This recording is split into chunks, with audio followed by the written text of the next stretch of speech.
এইজন্য দেখা যায় আমাদের লোক সমাজে এই নীতিমালাগত বিভ্রান্তির কারণে যারা এখানে যুক্ত হয়, যদি আল্লাহর তরিকা, নবীর সুন্নাহ, সাহাবায়ে কেরামদের আদর্শ এখান থেকে বিচ্যুত হয়, তখনই দেখা যায় এই লোক নিজের স্বার্থ সিদ্ধি, অর্থকরী ইত্যাদি উপার্জনের পিছনে সে পড়তে থাকে।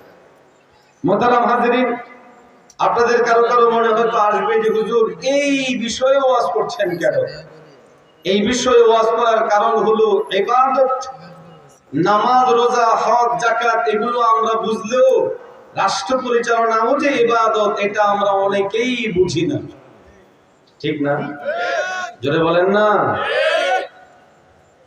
রাষ্ট্র পরিচালনা ইবাদত, এটুকু যদি আমাদের দেশের সমস্ত রাজনীতিবিদগণ বুঝে যান, যে যে দল করেন, যে যে মত করেন, আমার আত্মপরিচয় যখন আমি মুসলিম, এই জায়গা থেকে একজন মুসলিম রাজনীতিবিদ তিনি যখন কোন এলাকার মেম্বার হবেন, চেয়ারম্যান হবেন, এমপি হবেন, আর তার মাথায় থাকবে আমি যে এই এলাকার দায়িত্ব নিলাম, চাই সে পরিধি ছোট হতে পারে, বড় হতে পারে, যার দায়িত্ব যতটুকু তার পরিধিও ওই পরিমাণ হবে, তো পরিধি অনুযায়ী